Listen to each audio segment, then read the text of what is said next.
Welcome back ناظرین، ایران نے امریکی بحری جہاز بھی آبنائے ہرمز سے گزرنے کی اجازت دے دی ہے۔ ایرانی نائب وزیر خارجہ نے اعلان کیا ہے کہ امریکی بحری جہاز بھی آبنائے ہرمز سے گزر سکتے ہیں۔ ایران کے نائب وزیر خارجہ سعید خطیب زادے کا کہنا ہے کہ اگر واشنگٹن دشمنی پر مبنی طرز عمل اختیار نہ کرے تو امریکی بحری جہاز بھی آبنائے ہرمز سے گزر سکتے ہیں۔ خطیب زادہ نے ایرانی میڈیا کو بتایا کہ آبنائے ہرمز کھلی ہوئی ہے، تاہم تکنیکی وجوہات کے باعث جہازوں کے لیے ضروری ہے کہ وہ ایرانی افواج کے ساتھ رابطہ رکھیں۔ ایرانی وزیر کا کہنا تھا کہ ہم آبنائے ہرمز میں موجود اپنے محفوظ راستوں کے ذریعے ان کے محفوظ سفر کو یقینی بنائیں گے۔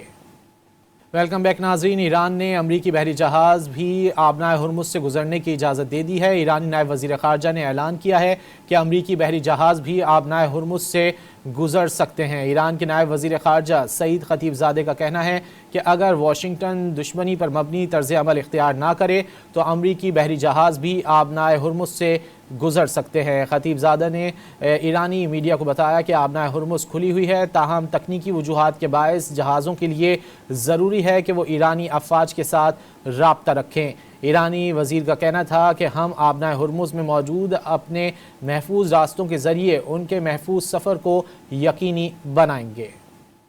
ویلکم بیک ناظرین، ایران نے امریکی بحری جہاز بھی آبنائے ہرمز سے گزرنے کی اجازت دے دی ہے۔ ایرانی نائب وزیر خارجہ نے اعلان کیا ہے کہ امریکی بحری جہاز بھی آبنائے ہرمز سے گزر سکتے ہیں۔ ایران کے نائب وزیر خارجہ سعید خطیب زادے کا کہنا ہے کہ اگر واشنگٹن دشمنی پر مبنی طرز عمل اختیار نہ کرے تو امریکی بحری جہاز بھی آبنائے ہرمز سے گزر سکتے ہیں۔ خطیب زادہ نے ایرانی میڈیا کو بتایا کہ آبنائے ہرمز کھلی ہوئی ہے، تاہم تکنیکی وجوہات کے باعث جہازوں کے لیے ضروری ہے کہ وہ ایرانی افواج کے ساتھ رابطہ رکھیں۔ ایرانی وزیر کا کہنا تھا کہ ہم آبنائے ہرمز میں موجود اپنے محفوظ راستوں کے ذریعے ان کے محفوظ سفر کو یقینی بنائیں گے۔